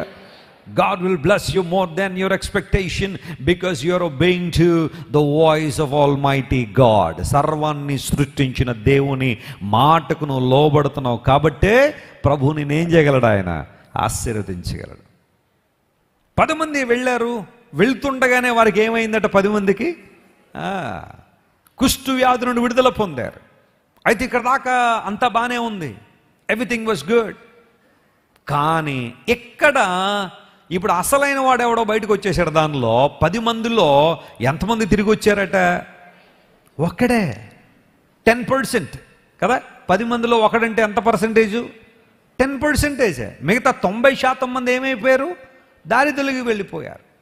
అందును బట్టి చాలాసార్లు మెజారిటీ పీపుల్ ఏదైతే నమ్ముతున్నారో మెజారిటీ అన్న పరిస్థితిని నమ్మడానికి వీలు లేదు. ఎందుకంటే మెజారిటీ కొన్నిసార్లు దోవ తప్పిపోయిన పరిస్థితులు ఉండొచ్చేమో. ఈ ఒక్క వ్యక్తి ఆ క్రాస్ రోడ్లో నిలబడ్డాడు, చుట్టూ చూశాడు. సఫర్ అయినప్పుడు 10 మంది ఉన్నారు, హీల్ అయినప్పుడు 10 మంది ఉన్నారు, కానీ తిరిగి వెళ్ళాల్సి వచ్చినప్పుడు ఎంతమంది ఉన్నారు? అక్కడ ఒక్కడే ఉన్నాడు. మిగతా వారికి ఏమీ లేదు అంటే దేవుని మీద ఏం లేదు, వారికి కృతజ్ఞత లేదు. అయ్యో, పాళెం వెలుపల ఉండాల్సిన మమ్మల్ని యేసయ్య కనికరించాడే. ఆయన దగ్గరికి రాగానే విశ్వాసంతో ఆయన మాటకు లోబడినప్పుడు మా దేహాల్లో ఉన్న వ్యాధిని దేవుడు తొలగించాడే. అది కూడా గ్రాడ్యువల్గా కాదే, ఇన్స్టంట్గా దేవుడు అద్భుతం చేశాడే. మందులు వాడినా కానీ అంత త్వరగా నయమయ్యే వ్యాధి కాదు కదా. ఇలాంటి వ్యాధి నుండి ప్రభు నన్ను స్వస్థపరిచారు. ఒక్కసారి వెళ్ళి ఆయన పాదాల మీద పడి కృతజ్ఞత చెప్పుకుందాం, ఆయనకు మహిమను ఆపాదిద్దాం. ప్రభువా, నీ ద్వారా ఈ మేలు పొందుకున్నానయ్యా అని ఆయన ఒక్కసారి స్తుతిద్దామన్న ఆలోచన 90%, అంటే 9 మందిలో కనబట్టలేదు, ఒక్కడ మాత్రం నిలబడ్డాడు. ఎవ్వరు నాతో వచ్చినా రాకపోయినా, స్తోత్రం చెప్పండి హల్లెలూయా. ఎవ్వరు ఇప్పుడు నేను చేసే పనిని సమర్థించినా సమర్థించకపోయినా, ఎవ్వరు నేను అనుకుంటున్న ఆలోచనను నమ్మినా నమ్మకపోయినా, I would like to return back to my God with the heart of gratitude. Amen. కృతజ్ఞత కలిగిన మనసుతో తిరిగి వెళ్తాను. I would like to fall down at his feet. ఆయన పాదాల మీద నేను పడతానని తిరిగి వచ్చాడు, ప్రభు పాదాల మీద పడ్డాడు. నేను అనుకుంటాను, ఇప్పుడు దేవుని దృష్టిలో అసలు సిసలైన వ్యక్తి అంటూ ఎవరైనా ఉంటే ఎవరన్నమాట? మిగతా 9 మంది ఎక్కడికి వెళ్ళిపోయి ఉంటారు? ఆ 9 మంది ఎక్కడ ప్రయాణం చేసి ఉంటారు? ఆలోచించేయండి. అందులో ఒకడని ఉంటాడు, అన్నయ్య ఎప్పటిదాకా ఈ వ్యాధితో చాలా ఇబ్బంది పడిపోయి సినిమాలు ఏం కవర్ చేయలేకపోయాను, ఒక్కసారి నన్ను వదిలేసామంటే మొత్తం మన ఊర్లో ఎన్ని సినిమా హాళ్ళు ఉన్నాయో వరుస పెట్టి అన్నీ కవర్ చేసేస్తారని చెప్పి వాడు వెళ్ళిపోయి ఉంటాడు కదా. మరొకడేమో, అన్నయ్య ఇప్పుడు దాకా నేను ఈ వ్యాధితో చాలా ఇబ్బంది పడిపోయాను, ఇప్పుడేమన్నా మిస్టర్ యూనివర్స్ ప్రోగ్రాంలు ఏమైనా ఉంటే చూడు, అక్కడ పరిగెడతాను. మరొకడు పరిగెత్తాడేమో, వ్యాపారం కోసం ఒకటి పరిగెత్తుండొచ్చు, ఉద్యోగం కోసం ఒకటి పరిగెత్తుండొచ్చు, వివాహం కోసం ఒకటి పరిగెత్తుండొచ్చు, మరొక కార్యక్రమాల కోసం మరికొంతమంది పరిగెత్తుండొచ్చు. కానీ యేసు ప్రభువు తిరిగి వెళ్ళడమే నా జీవిత పరమార్థం అని గుర్తించాడు. ఒకటి తిరిగి వచ్చాడు. స్తుతి తన జీవితంలో అద్భుతాలు చేసింది. స్తోత్రం చెప్పండి హల్లెలూయా. ప్రభు దగ్గరికి వస్తున్నాం, ప్రార్థన చేస్తున్నాం, గుండెలు బాదుకుంటున్నాం, ప్రభువా నీవు తప్పెవరు లేరని దేవుని సల ప్రార్థన చేస్తున్నాం.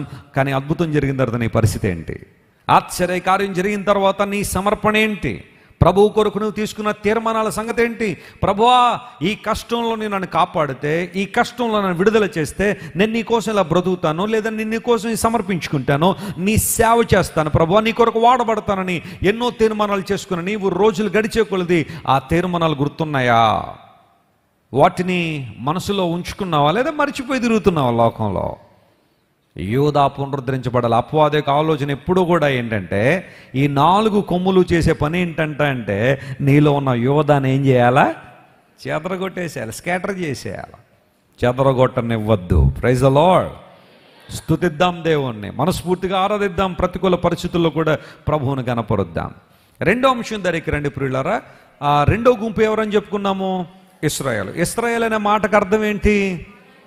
దేవునితో పోరాడేవాడు.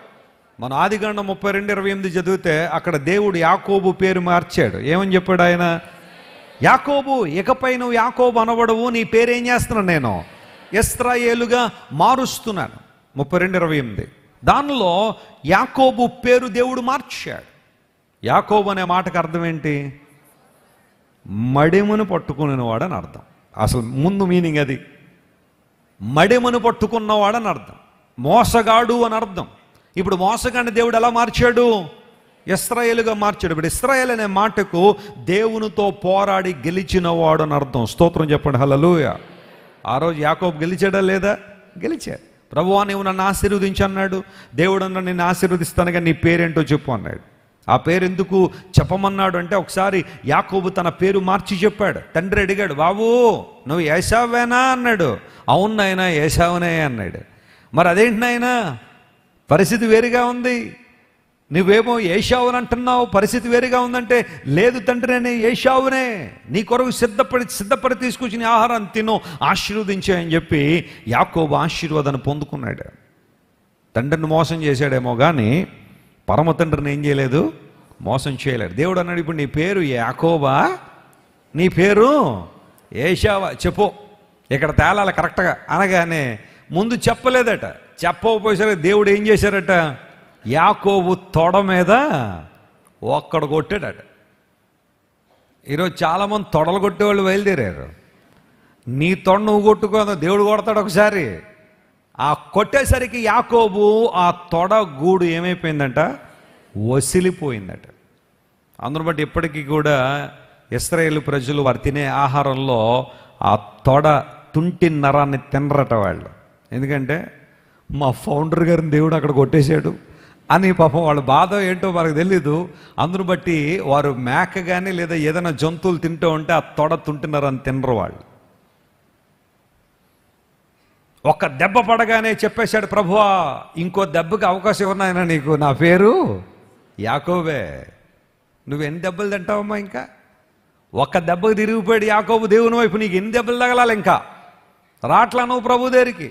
దేవుడు అనేక విధానాల్లో నీతో మాట్లాడుతూనే ఉన్నాడు, అనేక అవకాశాలు నీకు ఇస్తున్నాడు.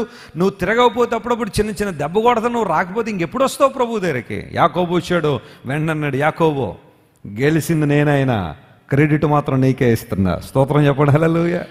మన దేవుడు ఎంత మంచిడో తెలుసా? గెలిచేది ఆయన, కానీ గెలిపించేది ఎవరికి? మనకే. ప్రయాసపడింది ఆయన సిలువలో. రక్షణ ఊరకనే ఉచితంగా దేవుడు మనకు అనుగ్రహించాడు. ఆమేన్, ప్రైజ్ ది లార్డ్. రక్షణ కొరకు ప్రయాసపడింది ఆయన, రక్షణ ఇచ్చింది మనకు. మనం చెప్తాం ఇప్పుడు నేను రక్షణ పొందానని అంటాం కదా. కొన్నిసార్లు మనం ఏదో పొందేసినట్టుగా, కానీ అది ఎవరిచ్చారా రక్షణ? దేవుడు మనకి ఇచ్చాడు. గెలిచింది నేనే కానీ విజయం నీకు ఇస్తున్నాను. ఇశ్రాయేలు, ఈ రోజు నువ్వు ఇజ్రాయేల్ అని పిలువబడతావు. ఆల్బర్ట్ ఐన్స్టైన్ దగ్గరికి వెళ్ళి ఒక ఆయన అడిగాడట, సార్ మీరు చాలా జ్ఞానం కలిగిన వారండి, విపరీతమైన ఐక్యూ మీకు ఉంది, గొప్ప శాస్త్రవేత్త మీరు, బైబిల్ నిజమైన గ్రంథం అని చెప్పడానికి ఒక్క పదం చెప్పండి చాలు, నేను నమ్ముతాను అన్నాడట. ఎందుకంటే మీరు ఎంత జ్ఞానం కలిగిన శాస్త్రవేత్త కాబట్టి మీరు బైబిల్ని చాలాసార్లు చదువుతున్నారు, మీ నోట నుండి వినాలనుకుంటున్నాను, బైబిల్ సత్య గ్రంథము, చారిత్రాత్మక గ్రంథం అని నేను రుజువుపరచాలంటే లేదా తెలుసుకోవాలంటే ఒక పదం చెప్పండి అంటే ఆయన అన్నాడు, యూదుడు అనే పదం వాడాడట. ఈ భూమి మీద యూదులు లేదా ఇశ్రాయేలీలు అనబడేవారు ఉన్నారు అంటే అది బైబిల్కి ఆధారమైన చరిత్ర. ఇశ్రాయేల్ అనే పేరు ఎక్కడి నుండి వచ్చింది? ఎవరు పెట్టారు? అంతకుముందు ఎవరికైనా ఆ పేరు ఉందా? దేవుడు ఆ పేరు పెట్టిన తర్వాత ఇప్పుడు ఆ పేరు మీద మానవ చరిత్రలో ఒక దేశమే ఉంది. హల్లెలూయా. ఈరోజు ఇజ్రాయేల్ అనే దేశం ఉంది అంటే బైబిల్ గ్రంథం దానికి ఆధారం, బైబిల్ గ్రంథ చరిత్ర దానికి ఆధారం. గతించిన వారంలో మేము ఇశ్రాయేల్ దేశంలో ఉన్నాం. సుమారుగా కొన్ని రోజులు ఆ దేశంలో ఆయా ప్రాంతాలు పర్యటించిన తర్వాత మీట్ అండ్ గ్రీట్ నిర్వహించడానికి ప్రభు సహాయం చేశారు.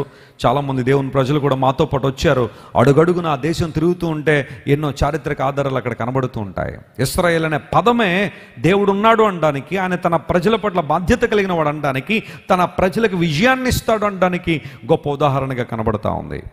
ఇశ్రాయేలు అనగా గెలుపుకు సూచన, విజయానికి సూచన, పోరాడి గెలిచే అనుభవానికి సూచన. ఇప్పుడు అపవాది నీలో చెప్పండి ఏం తీసేయాలని ప్రయత్నం చేస్తున్నాడు? ఆ విజయాన్ని తీసేయాలని, ఆ గెలుపుని తీసేయాలనే అపవాదికి ఆలోచన. గెలిచిన వాడు ఎప్పుడూ కూడా తలెత్తుకుని ఉంటాడు కదా. చెప్పండి, గెలిచినోడు ఓడిపోయినోడు ఎలా ఉంటారు? గెలిచినోడు తలెత్తుకుని ఉంటాడు. పోయిన సంవత్సరంలో ప్రపంచ ప్రఖ్యాతిగాంచిన ఈవెంట్ ఒకటి ఖతార్లో జరిగింది. ఖతార్ అనే దేశంలో ఫిఫా జరిగింది, football world cup. Final match ఆడుతున్నారు అర్జెంటీనా అండ్ ఫ్రాన్స్. రెండు ఒకదాన్ని మించిన దేశం మరొకటే. అర్జెంటీనాలో మెస్సీ అనే ఒక ఆయన ఉంటాడు.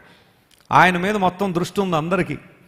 ఏదో గోల్ కొడతాడు, విజయం సాధిస్తాడని చూస్తాను. ఫ్రాన్స్లో కూడా అట్లనే చాలామంది మంచి ప్లేయర్స్ ఉన్నారు, వాళ్ళు కూడా ఒకప్పుడు విజయాన్ని సాధించిన వాళ్ళే. ఆ మ్యాచ్ జరుగుతున్నంతసేపు అందరికీ ఉత్కంఠే. ప్రపంచ ప్రఖ్యాతిగాంచిన గొప్ప గొప్ప వ్యక్తులు అందరూ కూడా ఆర్డరీగా ఆ స్టేడియంలో కూర్చుని ఆ మ్యాచ్ చూశారు. ఎలాన్ మస్క్ అనబడే వ్యక్తి, ఇప్పుడు వరల్డ్ నెంబర్ 1 మల్టీ మిలియనర్, అతను కూడా స్పెషల్ ఫ్లైట్లో వెళ్ళిపోయి చూశాడు ఆ మ్యాచ్ని. గ్రౌండ్లో చూసేవాళ్ళు 1,00,000 మంది అయితే మొత్తం టీవీలు, యూట్యూబ్ అంతా ఆ రోజంతా ఇంకా బ్యాంగింగ్ అనమాట. ఎక్కడ చూడండి ఇంక అదే. గెలుపు కోసం పోరాడుతుంటే వాళ్ళందరూ పోరాడుతున్నప్పుడు అర్జెంటీనా చివరిలో పెనల్టీ గోల్ ఇచ్చినప్పుడు దానిలో గెలిచారు వాళ్ళు. ఫ్రాన్స్ వాళ్ళు అక్కడ తడబడ్డారు, ఓడిపోయారు. అప్పుడు వాళ్ళ ముఖాలు ఎలా ఉంటాయి, వీళ్ళ ముఖాలు ఎలా ఉంటాయి? గెలిచిన వాళ్ళ ముఖాలు ఎలా ఉన్నాయి? వాళ్ళు కేవలం ఆ రోజునిచ్చే ప్రపంచ కప్పు మాత్రమే కాకుండా హైయెస్ట్ రికగ్నిషన్తో పాటుగా ఎక్కడ పడితే అక్కడ ప్రపంచంలో వారికి రెడ్ కార్పెట్ వేయడం మాత్రమే కాకుండా అర్జెంటీనా గవర్నమెంట్ వాళ్ళందరికీ గొప్ప గొప్ప తాయిలాలు ప్రకటిస్తూ ఉంటే ఆ గెలుపు ఆనందం వారికి ఎంత ఉత్సాహాన్ని ఇచ్చిందో. ఫ్రాన్స్ దేశస్తులు చాలా పోరాడి ఓడిపోయారు. వాళ్ళందరూ కూడా తలదించుకుని ఓడిపోయాం, ఇంకొకసారి అవకాశం ఇస్తే బాగుండు అన్నట్టుగా వాళ్ళు కూడా చూస్తూ ఉన్నారు. కారణం ఉండదు తెలుసా? తల ఎత్తుకుని జీవించేవాడు విజయం పొందినవాడు అయి ఉంటాడు. ఓడిపోయినవాడు తల ఎత్తుకుని ఉండడు. క్రికెట్లో డక్అవుట్ అయిపోయినవాడు ఇలా బ్యాట్ ఎత్తుకుని నేను సాధించానంటే ఏమంటారు? నువ్వు ముందు పక్కకు రారా అంటారు. నువ్వు వెళ్ళి అక్కడ సున్నా కొట్టి ఏమీ కొట్టకుండా బ్యాట్ ఎత్తారు, నువ్వు పక్కకు రా కూర్చోమంటారు కదా. పరీక్షల్లో ఫెయిల్ అయిపోయినాడు ఇలా కాలు రగరేసుకుని నేను ఫెయిల్ అయిపోయినని చెప్తాడండి ఎవరైనా. ఆడు తలదించుకుని ఇంటికి వచ్చేసరికి వాళ్ళ అమ్మకి అర్థమైపోయింది, ఎరా మళ్ళీ తప్పేసావా. రీసెర్చ్ చేస్తున్నాను నేను దేని మీద, 10th క్లాస్ మీద. 10 సార్లు చదివాడు ఇప్పటికి. ఏంట్రా 10 సార్లు చదువుతారు అంటే రీసెర్చ్ చేస్తారంటారు కొంతమంది. ఇంటర్మీడియట్ మీద రీసెర్చ్ చేసేవాళ్ళు కొంతమంది రాస్తూనే ఉంటారు. గజనీ మహమ్మద్ దండయాత్ర చేసినట్టుగా ఇంటర్మీడియట్ బోర్డు మీద ఏంటి ప్రతిసారి దండయాత్ర. ఇలా చాలామంది రకరకాల పరిస్థితుల్లో విజయం సాధించిన వాడు తలెత్తుకున్న బ్రతకగలడు. యేసు ప్రభు ఈ లోకానికి వచ్చి నీ కోసం నా కోసం శిలువలో మరణించి తన రక్తాన్ని కార్చి అమూల్యమైన తన ప్రాణాన్ని మన కోసం ఎందుకు అర్పించాడో తెలుసా? మనలో ఏ ఒక్కరం కూడా తలదించుకుని నిలబడకూడదనే. గట్టిగా చప్పట్లు కొట్టి ప్రభువును మహిమపరచండి. మనందరం కూడా విజయ వీరులంగా బ్రతకాలనే, క్రీస్తు ప్రభువులో అత్యధికమైన విజయాన్ని సొంతం చేసుకోవాలని యేసు ప్రభు మన కోసం శ్రమ పొంది శిలువలో మరణించి నీలో ఇశ్రాయేలు అనే అనుభవం ఏనాడు కూడా చెరపట్టబడ్డానికి వీల్లేదు. ఈ 4 కొమ్ములు కూడా పనిచేస్తున్నాడు శత్రువు.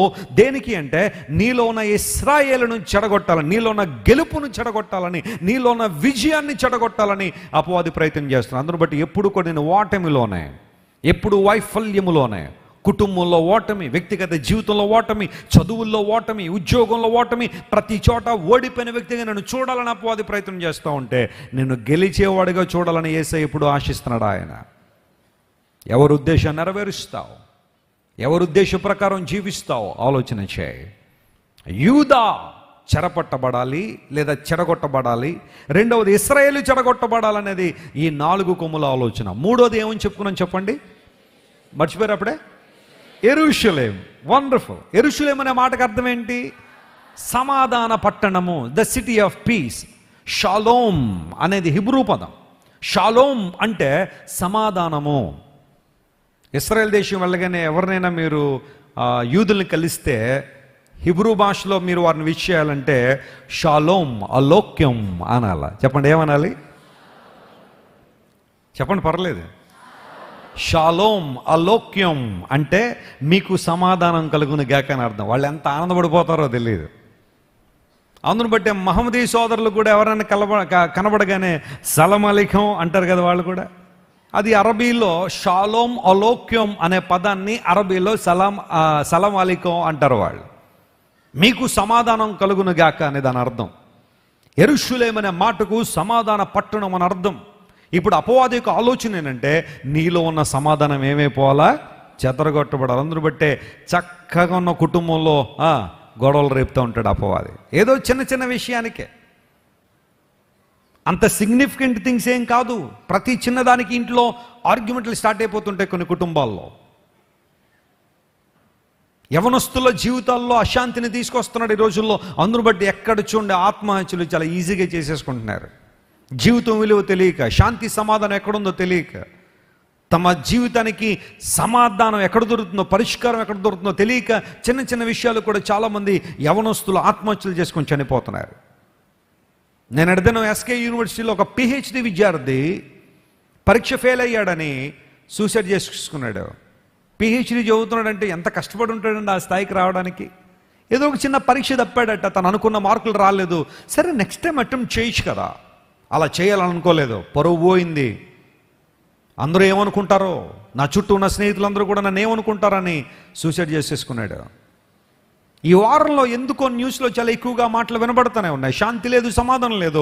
The devil and the enemy is stealing the joy and peace from families and personal lifes. యెరూషలేము చెదరగొట్టబడాలనే 4 కొమ్ముల యొక్క ఆలోచన. పడగొట్టారు యెరూషలేమును, సమాధానాన్ని పడగొట్టే పరిస్థితి. కుటుంబాల్లో సమాధానం కరువవుతున్న రోజుల్లో మనం ఉన్నాం. భార్యాభర్తల మధ్య సమాధానం లేదు. పెళ్ళిళ్ళు చాలా ఘనంగా జరుగుతున్నాయి, వైభవంగా జరుగుతున్నాయి. అంగరంగ వైభవంగా పెళ్ళిళ్ళు చేసుకుంటున్నారు. కానీ పెళ్ళిళ్ళు అయినా 1 నెలకే, 2 నెలలకే, 3 నెలలకే, 1 సంవత్సరానికే, 2 సంవత్సరాలకే కుదరదండి వెస్లీ గారు, ఇంక మా వల్ల కాదండి, నేను ఈమెను భరించలేనండి, నేను ఇతన్ని భరించలేను వెస్లీ గారు, ఇంక మా వల్ల కాదు, మాకు విడాకులు ఇప్పించేయండి అన్నట్టుగా చాలామంది ప్రయత్నాలు చేస్తూ ఉన్నారు. కుటుంబాల్లో సమాధానాన్ని దొంగిలిస్తున్న అపవాది. వ్యక్తిగత జీవితంలో సమాధానం లేదు. సంఘాల్లో కూడా సాతానుడు ఏం దొంగిలిస్తున్నాడు ఈ రోజుల్లో? సమాధానం దొంగిలిస్తున్నాడు. సంఘాల్లో సమాధానం ఉందా? మొన్న ఈ మధ్యన ఎవరో వాట్సాప్లో వీడియో పంపిస్తే ఇద్దరు పాస్టర్ గారు స్టేజ్ మీద కొట్టుకుంటున్నారు. ఇంక కొట్టుకోవడానికి ఇక్కడ ప్లేస్ దొరకలేదు వాళ్ళకి. దేవుని సన్నిధి ఉన్న ఆ మందిరంలో ఆ స్టేజ్ మీద ఇద్దరు అంగీలు వేసుకుని దెబ్బలాడుకుండా, అది కూడా రాజమండ్రిలో జరగడం చాలా విచారం అనిపించింది. రాజమండ్రిలో ఈ దుర్ఘటన అంటే బాధ అనిపించింది నాకు. ఎంత గొప్ప ఉద్యమాన్ని దేవుడి పట్టణంలో దేవుడు తీసుకొస్తున్నాడు. కానీ అదే పరిస్థితుల్లో కొన్ని సంఘాల్లో అశాంతి కూడా అలాగే ఉంది. అపవాదే చెలరేగిపోతున్నాడు. దేవునికి చోటు లేని సంఘాలు అవన్నీ కూడా. లేఖనాలు సెలవిస్తున్నాయి, సంఘాల్లో సమాధానం లేదు, కుటుంబ జీవితంలో సమాధానం లేదు, వ్యక్తిగత జీవితంలో సమాధానం లేని పరిస్థితుల్లో ఉన్నాడు. అపవాదిక ఆలోచన 4 కొమ్ములు యెరూషలేమును కూడా ఏం చేసినాయి? చెదరగొట్టేసినాయి. ఇప్పుడు జాగ్రత్త వినండి ప్రియులారా, ఇలాంటి సిచ్యువేషన్ ఉన్నప్పుడు యూదా చెరపట్టబడ్డాడు అంటే స్తుతి లేదు, రెండవది ఇశ్రాయేలు పడగొట్టబడ్డాడంటే విజయం లేదు, మూడవది యెరూషలేము పడగొట్టబడింది అంటే అక్కడేమి లేదు, సమాధానం లేదు. ఎనిమి 4 కొమ్ములు ఆనందిస్తున్నాయి, 4 కొమ్ములు రెచ్చిపోతున్నాయి, 4 కొమ్ములు కూడా ఉంటూ ఉన్నప్పుడు ఇప్పుడు దేవుడు ఏం చేస్తున్నాడు? ఆయన ప్రణాళిక ఏంటంటే, దైవజనుడు జకరియా చూస్తూ ఉండగా 4 వ్యక్తులు అక్కడికి వచ్చారట. స్తోత్రం చెప్పండి, హల్లెలూయా. ఈ 4 పేర్లు బైబిల్లో లేవు, కానీ ఈ 4 యొక్క పరిస్థితి ఏంటో, దేవుడు వారిని ఎందుకు నియమించాడో, వారిని ఎందుకు ఏర్పాటు చేసుకున్నాడో చాలా స్పష్టంగా లేఖనాల్లో మనం చూస్తున్నాం. ఈ 4 కంసాలులు, తెలుగులో నేను మరలా చెప్తున్నా, ఆ మాట పాడారు కానీ ఇంగ్లీష్లో క్రాఫ్ట్స్మెన్, పని చేసేవాళ్ళు. అందరూ చెప్పండి, ఈ 4 ఎలాంటి వాళ్ళు? వీళ్ళు సోమరులు కాదు. హల్లెలూయా. ఈ పని ఎవరి కోసం చేస్తున్నారు వీళ్ళంటే, ఎవరైతే వారిని నియమించుకున్నాడో, ఎవరైతే వారిని ఏర్పాటు చేసుకున్నాడో ఆయన కొరకు పని చేసేవారు. హల్లెలూయా. ఈ 4 కూడా ఆ మార్గంలో వస్తున్నప్పుడు జకరియా అడిగాడు, ఈ 4 ఎవరు అంటే, ఇప్పుడు దేవుని నుండి వస్తున్న సమాధానం ఏంటో తెలుసా? ఏ కొమ్ములైతే దేవుని ప్రజలను తలెత్తకుండా చేశాయో, ఏ కొమ్ములైతే దేవుని ప్రజలను చెదరగొట్టేశాయో, ఏ కొమ్ములైతే అన్యజనులుగా ఉండి నిజమైన దేవుని వెంబడిస్తున్న దేవుని బిడ్డలను ఇబ్బంది పెట్టాయో, ఆ కొమ్ములను పడగొట్టడానికి ఏర్పాటు చేయబడిన వాళ్ళు. గట్టిగా చప్పట్లు కొట్టి దేవుని మహిమపరచండి. హల్లెలూయా, హల్లెలూయా. ఇప్పుడు నా ప్రశ్న ఏంటంటే, ఈ 4 ఎవరని? ఈ 4 ఎవరు? తాల్మూద్ అనే ఒక పుస్తకం ఉంటుంది. అది Jewish law and Jewish theology అని పిలుస్తారు. తాల్మూద్ అంటారు దాన్ని. ఆ తాల్మూద్లో 52nd చాప్టర్లో సుక్కా అనే ఒక చాప్టర్ ఉంటుంది. దానిలో ఈ 4 ఎవరు అనేది ఆ జూయిష్ పీపుల్ వారి యొక్క ట్రాన్స్లేషన్లో లేకపోతే వారి కామెంటరీలో రాసుకున్నారు. ఏమనంటే 4 రకాలైన అనుభవాలు వారు రాసుకుంటూ, ఒకటి ద మెస్సయా బెన్ డేవిడ్ అని రాశారు, దావీదు కుమారుడని యేసు. రెండవది the Messiah Ben Joseph. Ben అంటే కుమారుడు అని అర్థం. ద మెస్సయా బెన్ జోసెఫ్ అంటే యోసేపు కుమారుడని యేసు. మూడవది ప్రాఫెట్ ఎలైజా, ఏలియా అనే ప్రవక్త. And fourth one a righteous priest called Melchizedek. వాళ్ళు రాసుకున్నారు వారి పుస్తకంలో, జూయిష్ థియాలజీలో. వారు ఏం రాశారంటే, యేసుక్రీస్తు ప్రభు, దావీదు కుమారుడని యేసు, యోసేపు కుమారుడని యేసు, ఆ తర్వాత ఎలైజా, ఏలియా, చివరిగా ద రైచియస్ ప్రీస్ట్, నీతిగల ఒక ప్రవక్త అని రాసి, ఆ నీతిగల ఈ యాజకుడు ఎవరంటే మెల్కీజెదెక్ అని రాశారు అక్కడ. ఈ 4 కూడా 4 క్రాఫ్ట్స్మ్యాన్గా దేవుని చేతిలో వాడబడతారనే మాట అక్కడ రాశారు. అయితే తాల్మూద్ అనేది దేవుని వాక్యానికి సంబంధించింది కాదు కాబట్టి జూయిష్ థియాలజీ కూడా దాని పక్కన పెడితే, పరిశుద్ధాత్మ దేవుడు మనకు నేర్పించే పాఠం ఏంటంటే, జాగ్రత్త వినండి. ఈ విషయాన్ని బైబిల్ నేను చదివేటప్పుడు కొన్ని సందర్భాల్లో కొన్ని మాటలు అర్థం కానప్పుడు వెంటనే నా బైబిల్ అక్కడ పెట్టి దేవుని సభలో ప్రార్థన చేస్తాను, ప్రభువా what should I learn from this? దీని నుండి ఏమి నేర్చుకోవాలి? నేను చరిత్ర చాలా రకరకాలుగా ఉండొచ్చు, కానీ నేను ఆధ్యాత్మికమైన పాఠం ఏం నేర్చుకోవాలి అని దేవుని సన్నిధిలో ఈ పర్టికులర్ టైంలో ప్రార్థన చేస్తుంటే పరిశుద్ధాత్మ దేవుడు ఒక వచనాన్ని నా ముందుకు తీసుకొచ్చాడు. ఆ వచనాన్ని మీకు కూడా జ్ఞాపకం చేస్తాను. ప్రకటన గ్రంథం 5వ అధ్యాయం 9-10 వచనాలు చదువుదాం చూడండి. The book of Revelation chapter 5, let us read from verse 9 and 10. పెద్దలు నీవు ఆ గ్రంథమును తీసుకొని దాని ముద్రలను విప్పుటకు యోగ్యుడవు, నీవు వధింపబడిన వాడవై. చూడండి, ఆ మాటలు అండర్లైన్ చేసుకొని జాగ్రత్తగా, నీవు వధింపబడిన వాడవై, నీ రక్తం ఇచ్చి ప్రతి వంశములోను. నంబర్ 1, నలుగురు వ్యక్తులు అన్నాడు కదా అక్కడ. మొదటి గుంపు లేదంటే మొదటి వ్యక్తి ఎవరంటే ప్రతి వంశములోను. చెప్పండి, ప్రతి వంశములోను. రెండవది ఆయా భాషలు మాట్లాడు వారిలోను. ప్రతి భాషలోను. మూడవది ప్రతి ప్రజలోను. నాలుగవది ప్రతి జనములోను. ఐదవది దేవుని కొరకు మనుషులను కొని. ఇంకా ఐదవది లేదు అక్కడ కదా. ప్రతి అనే మాట దగ్గర ఎన్ని ఉన్నాయి అక్కడ? 4 ఉన్నాయి కదా. నలుగురు కంసాలు అనే మాట చదివాం కదా మనం. నలుగురు క్రాఫ్ట్స్మెన్ అనే మాట వాడడం. పరిశుద్ధాత్మ దేవుడు మనకు నేర్పించే పాఠం ఏంటంటే, ఈ నలుగురు ఎవరు అంటే దేవుని రక్తం ద్వారా కొనబడిన సంఘము. గట్టిగా చప్పట్లు కొట్టి ప్రభువును మహిమపరచండి. హల్లెలూయా. యేసుక్రీస్తు ప్రభు రక్తము ద్వారా కడగబడి కొనబడిన సంఘములో 4 రకాలైన పరిస్థితులు అక్కడ ఉన్నాయి. ఎక్కడి నుంచి వచ్చారు వీళ్ళందరూ కూడా అంటే ప్రతి వంశము. ఇంగ్లీష్లో ట్రైబ్ అనే మాట వాడారు. చెప్పండి, ఇంగ్లీష్లో ఏముంది? ట్రైబ్ అనే మాట. రెండవది ప్రతి భాష. ఇంగ్లీష్లో టంగ్ అనే మాట వాడబడింది. టంగ్. ప్రతి tribe, every tribe and every tongue. మూడవది పీపుల్ గ్రూప్స్ అనే పదం మనం తీసుకోవాలి. ప్రతి ప్రజలోనూ అనే మాట. నాలుగవది నేషన్, ప్రతి దేశములోనూ అనే మాట. అంటే ఇప్పుడు యేసు ప్రభువును అంగీకరించిన వారు కేవలం ఒక ప్రాంతానికే చెందినవారా, లేదా ఒక కులానికే చెందినవారా, ఒక దేశానికే చెందినవారంటే కాదు. ఆయన ప్రతి వంశములో నుండి, ప్రతి జాతిలో నుండి, ప్రతి భాష మాట్లాడు వారిలో నుండి తన కొరకు మనుషుల్ని ఏం చేస్తున్నాడంటే ఆయన కొనుక్కుంటూనే ఉన్నాడు. దేవునికి మహిమ కలుగును గాక. అలా కొనబడిన వారిలో జాన్ వెస్లీ ఒకడు. Praise the Lord. అలా కొనబడిన వారిలో మీరొకరు. అలా కొనబడిన వాళ్ళు మనందరం ఒకరు. గట్టిగా దేవునికి మహిమ చెల్లిద్దాం. He deserves our glory because he has bought us, he has purchased us. దేవుడు మనల్ని కొనుక్కున్నాడు, ఆయన మనల్ని స్వాధీనం చేసుకున్నాడు. కారణం ఏంటో తెలుసా? ఈ భూమి మీద ఆ 4 కొమ్ములను అణిచివేయడానికి దేవుడు ఏర్పాటు చేసుకున్న సమూహం మనమే. హల్లెలూయా. ఏ 4 కొమ్ములైతే నీలో ఉన్న యూదాను, ఇశ్రాయేలును, యెరూషలేమును చెరపట్టేశారో, అలాంటి అనుభవాలను తిరిగి తీసుకురావడానికి, ఆ కొమ్ములను అణిచివేయడానికి దేవుడు ఏర్పాటు చేసుకున్న 4 మనమే. ఆయన రక్తం ద్వారా కడగబడిన వారా. తెలుసా నీ విలువ ఏంటో?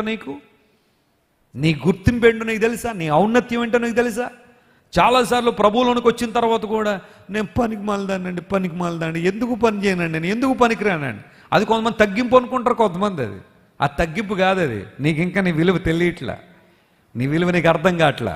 ఎస్, మనందరం పనికి మాలిన వాళ్ళమే, మనందరం దౌర్భాగ్యులమే, మనందరం ఎందుకు పని చేయని వాళ్ళమే. కానీ యేసే రక్తం పెట్టి మనల్ని ఎందుకు కొనుక్కున్నాడో తెలుసా? మనల్ని పనికొచ్చేవాళ్ళుగా చేయాలని. ఆమేన్. మనల్ని ఉన్నతమైన స్థితిలో నిలబెట్టాలని. ప్రభు అని యేసుక్రీస్తు కృప మీరు ఎరుగుదురు కదా. ఆయన తన దారిద్ర్యం వలన మనందరం ఏమవ్వాలని? ధనవంతులం అవ్వాలని. ధనవంతులం అంటే బిల్ గేట్స్ అవ్వాలని కాదు అక్కడ, లేదా వారెన్ బఫెట్ గారి ఫ్యామిలీలోకి వెళ్ళిపోవాలని ఉద్దేశం కాదు అక్కడ.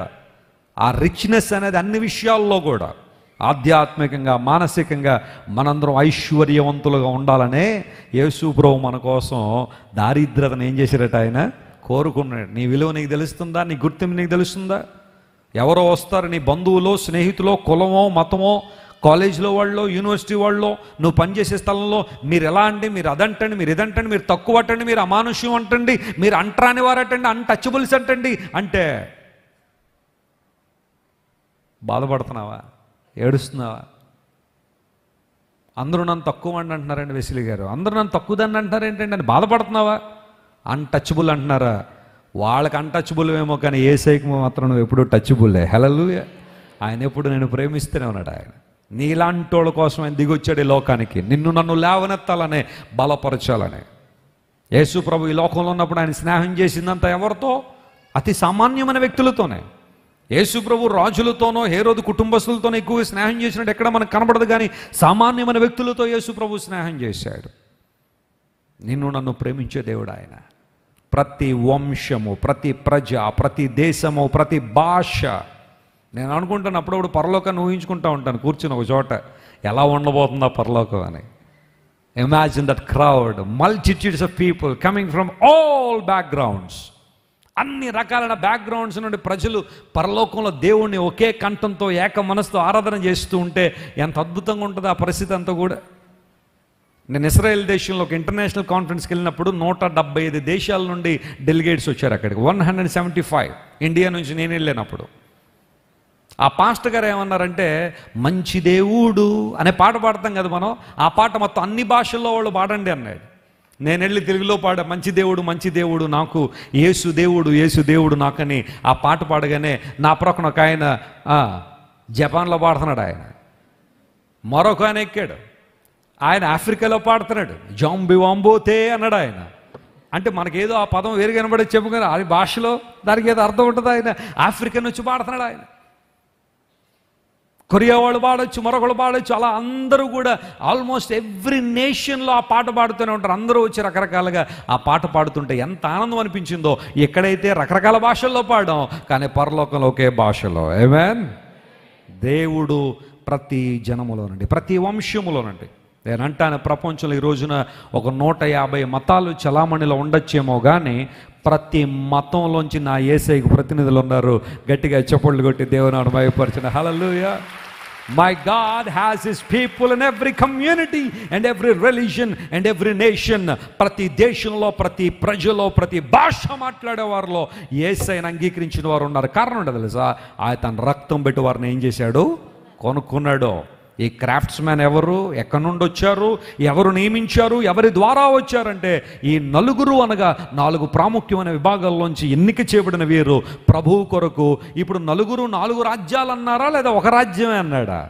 అక్కడ చదవండి మాట, ప్రతి జనములోనూ, ప్రతి ప్రజలోనూ, ప్రతి భాష మాట్లాడే వారిలోనూ, ప్రతి వంశములో నుండి దేవుడు మనుష్యులను కొని దేవునికి వారిని ఒక రాజ్యముగాను. చెప్పండి, ఒక ఉందా 4 ఉందా? అక్కడ ఒక ఉందా 10 ఉందా? ఒకటే రాజ్యం. Amen. Praise the Lord. We belong to one kingdom. మనందరం దేవుని రాజ్యానికి చెందినవారు. 10 రాజ్యాలు లేవు దేవునివి, ఒకటే రాజ్యం. మనందరం ఒకటే దేవునిలో, ప్రతి ఒక్కరూ కూడా సమానమే దేవుని దృష్టిలో. ఈ నలుగురు ఎవరంటే ఈ ప్రాముఖ్యమైన అంశాన్ని పరిశుద్ధాత్మ దేవుడు గమనంలో తీసుకొచ్చిన నేను చాలా ప్రభువును స్తుతించాను. క్రైస్ట్ వర్షి సెంటర్నే తీసుకోండి ఒకసారి. ఒకప్పుడు మనందరం ఎక్కడెక్కడ ఉండేవాళ్ళం, ఎలాంటి పరిస్థితుల్లో ఉన్నాం, రకరకాల కులాలకు చెందినవారు, మతాలకు చెందినవారు.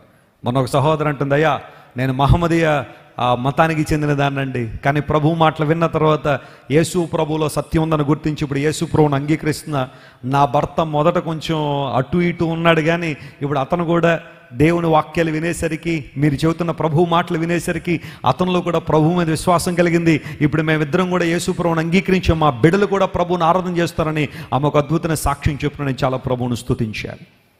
ఆయా మతాల్లోంచి, ఆయా కులాల్లోంచి, ఆయా విభాగాల్లోంచి, ఆయా భాషలు మాట్లాడే వారిలోంచి దేవుడు తన కొరకు మనుషుల్ని ఏం చేశాడట, ఆయన కొనుక్కున్నాడు.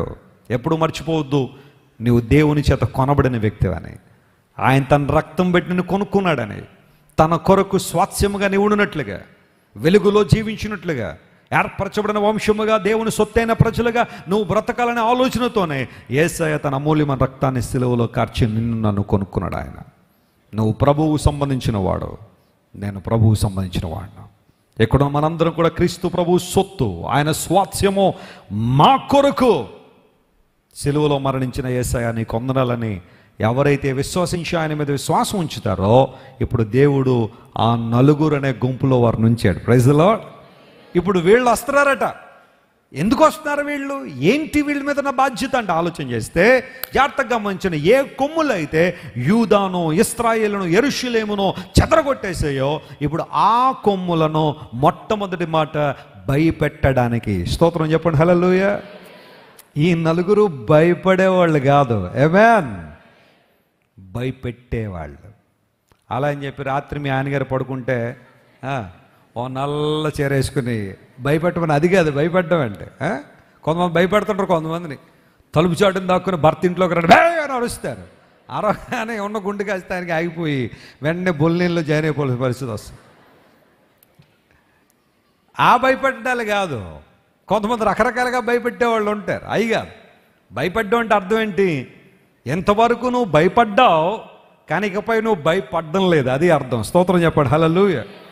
ఏ శత్రువుని చూసైతే నువ్వు భయపడ్డావో, ఏ దురాత్మ శక్తులను చూసి ఎంతవరకు భయపడ్డావో, వాళ్ళు వీళ్ళు చెప్పారు, బాబు ఏటా యేసుప్రభువుని నమ్ముకున్నావా, అందరూ పగబట్టేశారు నీ మీద, జాగ్రత్త, మరి మొత్తం రోగాలన్నీ వచ్చేస్తాను కొంచెం చెప్పగానే అవునేమో నిజమేనేమో వాళ్ళ పవరే గొప్పదేమో అనుకుంటున్నామేమో. నో డియర్ ఫ్రెండ్, ప్రభువుని అంగీకరించినప్పుడు ఏ దుష్ట శక్తులు నీ మీద పనిచేయవు. స్తోత్రం చెప్పండి. హల్లెలూయా.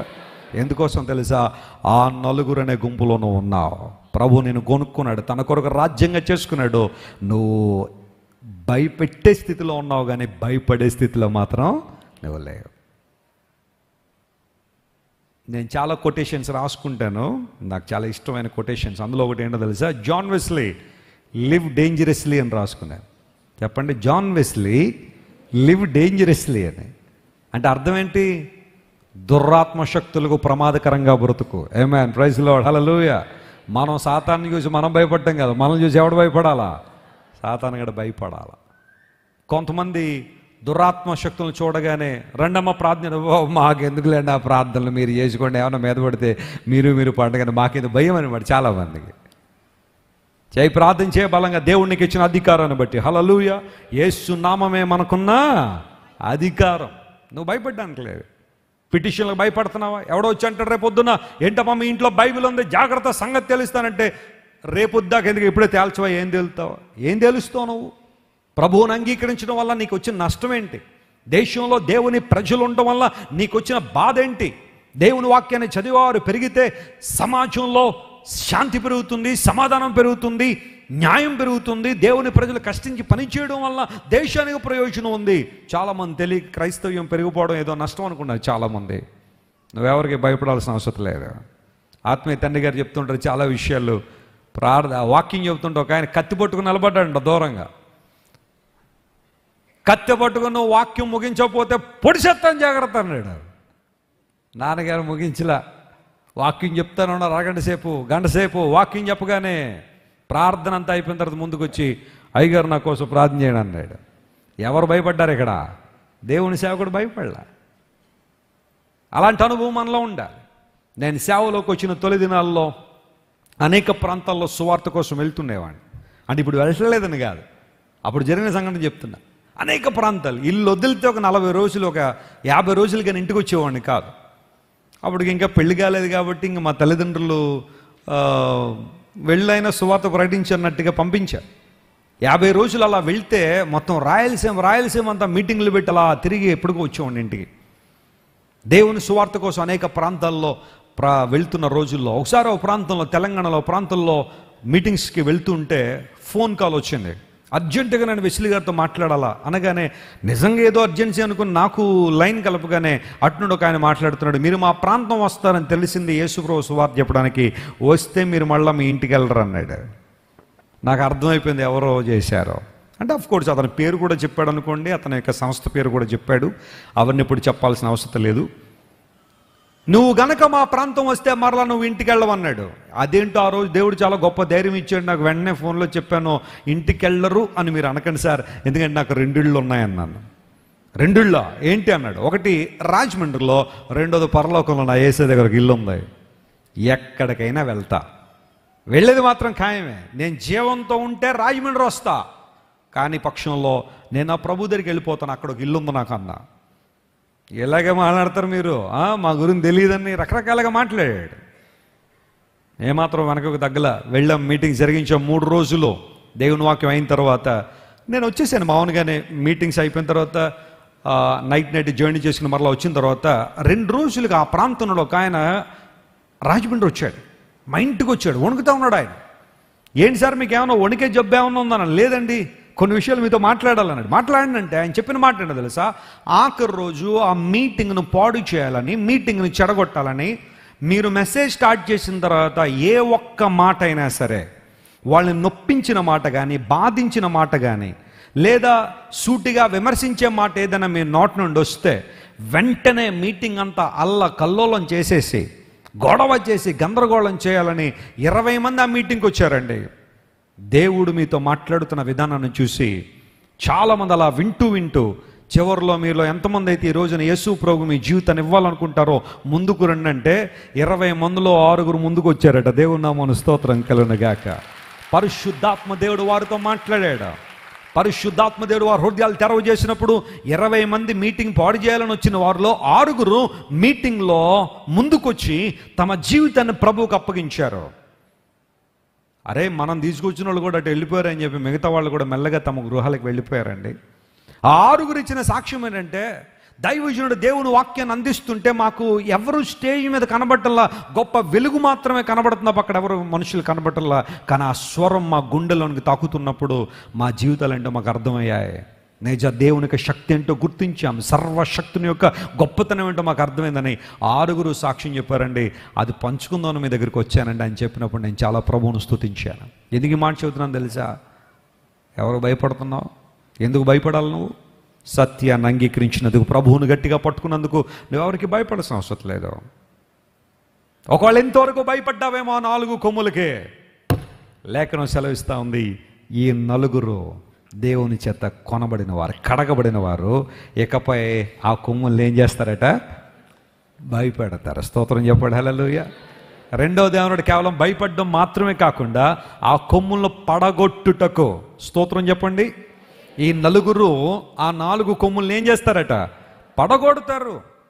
దేవుని విరోధమైన శక్తులు, దేవుని విరోధమైన భావాలు పడగొట్టగలిగే శక్తి దేవుడు తన సంఘానికి ఇచ్చాడు.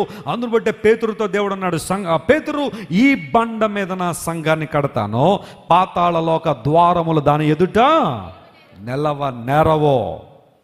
Peter, I will build my church upon this rock, and the doors of Hades shall not prevail against the church of God. సంఘం అంటే అర్థం ఏంటో తెలుసా నీకు? సంఘం అంటే దాని ఆధిక్యత తెలుస్తుందా? దేవుని సంఘం అనగా దాని గొప్పతనం ఏంటో అర్థమవుతుందా? లేఖనాలు సెలవిస్తున్నాయి, దేవుని సంఘం ఎదుట పాతాళలోక ద్వారములు ఏవట? నిలవనేరవు. ఎప్పుడైనా అవకాశం వస్తే అసలు పాతాళలోక ద్వారములు అంటే ఏంటో ఒకసారి ఆలోచన చేద్దాం. సంఘానికి ఆధిక్యత ఏంటో మనకు అర్థమైంది. జీవం గల సంఘాన్ని వెంబడించండి అని చెప్పడంలో ప్రతిసారి ఉద్దేశం ఏంటో తెలుసా? కొంతమంది అన్ని సంఘాలు ఒకటే కదని అనుకుంటారు. అన్ని సంఘాలు ఒకటి కాదమ్మా. దేవుని చేత పిలువబడిన, ఏర్పాటు చేయబడిన సంఘాలు కొన్ని ఉండొచ్చు. రాజకీయాలు, ఎలక్షన్లు మాత్రమే జరిగే సంఘాలు కొన్ని ఉండొచ్చు. అక్కడ దేవుని వాక్యం ఉండదు, ప్రభు మాటలు అక్కడ కనబడవు, పరిశుద్ధాత్మ సంరక్షణ కదలిక అక్కడ లేదు. ప్రతిదీ దేవుని సంఘం అని అనుకోవద్దు ఎప్పుడు కూడా. ఏ సంఘం అయితే వాక్యం మీద కట్టబడిందో, ఏ సంఘ నాయకుడైతే దర్శనం ద్వారా పనిచేస్తున్నాడో, ఏ సంఘం అయితే సువార్త భారాన్ని కలిగి ఉందో, ఏ సంఘం అయితే పరిశుద్ధాత్మ సంరక్షణలో అభివృద్ధి పొందుతున్నారో అది జీవం గల సంఘం. దానిలో నాటబడాలని దేవుడు ఆశిస్తున్నాడు. ఏది పడితే అది సంఘం అనుకోకండి ఎప్పుడు కూడా. ప్రభు నేను పిలుస్తున్నాడు. జీవం గల దేవుని సంఘము ఈ 4 కొమ్ములను పడగొట్టడానికి శక్తి కలిగినది. అలాంటి అనుభవంలో నువ్వు రావాలని దేవుడు కోరుతున్నాడు. అందును బట్టి అపోస్తలుడైన పౌలు అంటాడు, యేసుక్రీస్తు ప్రభు ద్వారా అన్నింటిలో మనకేముంది? అత్యధిక విజయం ఉంది. ఇప్పుడు ఎప్పుడైతే ఈ 4 కొమ్ములు అణిచివేయబడ్డాయో, 4 కొమ్ములు పడగొట్టబడ్డాయో, ఇప్పుడు 3 అనుభవాలు మరలా రైజ్ అవుతాయి. ఏంటవి? మొట్టమొదటిగా స్తుతి, రెండవది విజయం, మూడవది సమాధానం. Praise the Lord. దేవుని బిడ్డలు ఇప్పుడు దేనికోసం పనిచేస్తారనమాట? 4 కొమ్ములను అణిచివేసి ఈ 3 అనుభవాలు దేశంలో, కుటుంబంలో, సంఘంలో అభివృద్ధి పొందినట్లుగా దేవుని బిడ్డలు పనిచేస్తారు. చేద్దాం, అలాంటి పని చేద్దామా? లేకపోతే వినాశనాల కోసం పనిచేద్దామా? సోమరపోతులుగా ఉందాం మనం.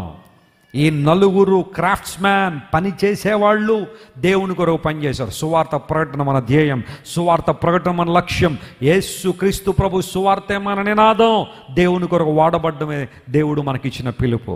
వాడబడదామా దేవుని కోసం? మన ధనాన్ని, మన సమయాన్ని, మన తలాంతులను, మన వరములను దేవుని కోసం వినియోగిద్దామా?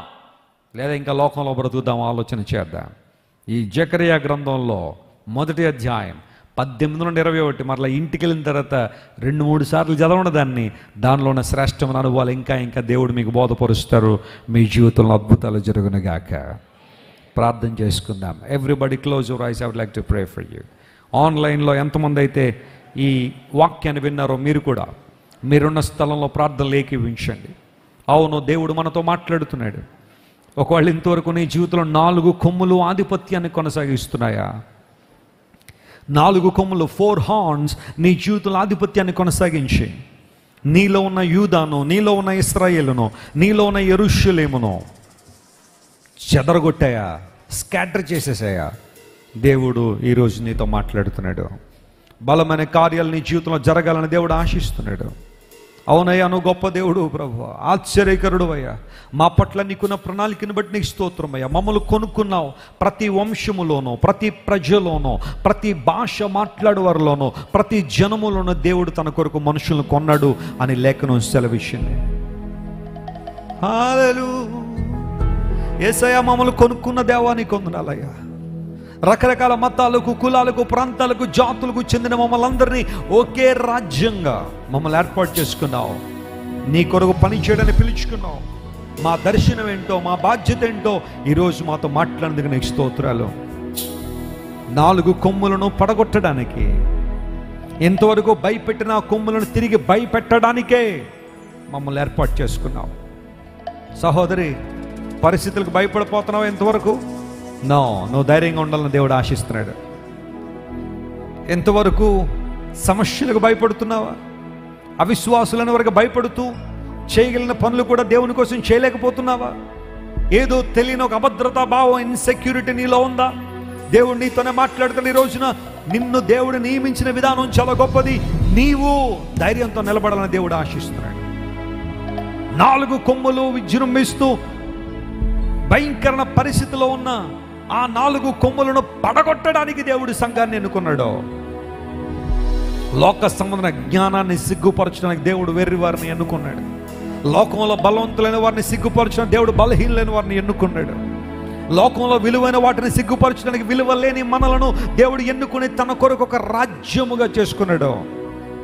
ఈ రాజ్యము లోక రాజ్యాలను జయించే రాజ్యము, లోక అనుభవాలను జయించే రాజ్యము, లోక సిద్ధాంతాలను జయించే రాజ్యము.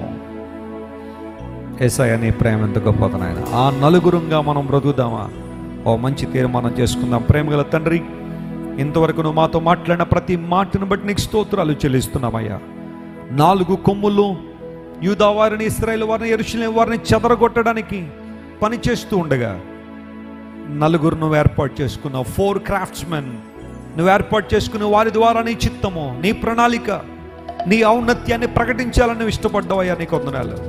ఇంతవరకు భయపడిన వాళ్ళు భయపెట్టేవారిగా, పడిపోయిన వాళ్ళు పడగొట్టేవారిగా నియమించిన దేవానికి స్తోత్రాలు చెల్లిస్తున్నాము. ఈ వాక్యాన్ని విన్న మా ప్రియులందరినీ మీరు బలపరచండి. ఏ పరిస్థితికి, ఏ వ్యక్తికి భయపడకుండానట్లుగా గొప్ప ధైర్యము ప్రతి ఒక్కరికి కలుగును గాకని ప్రకటిస్తున్నాం ప్రభువా. పడిపోయిన అనుభవాలు అనేక మంది ఈరోజు ఎంతమంది ఉన్నారో వారు సాతాను దుర్గములను పడగొట్టే స్థాయికి వారిని తీసుకొస్తున్నందుకు నీకు స్తోత్రాలయ్యా. పరిశుద్ధాత్మ దేవాని బలమైన శక్తితో ప్రతి ఒక్కరిని అభిషేకించి నింపి నీ మహిమ కొరకు వాడుకోనండి. ఘనత మహిమ నీకు మాత్రమే ఆరోపిస్తూ యేసయ్య నామం పేరట అడిగి వేడుకొనిచున్నాము తండ్రి. అందరూ చెబుదాం ఆమేన్.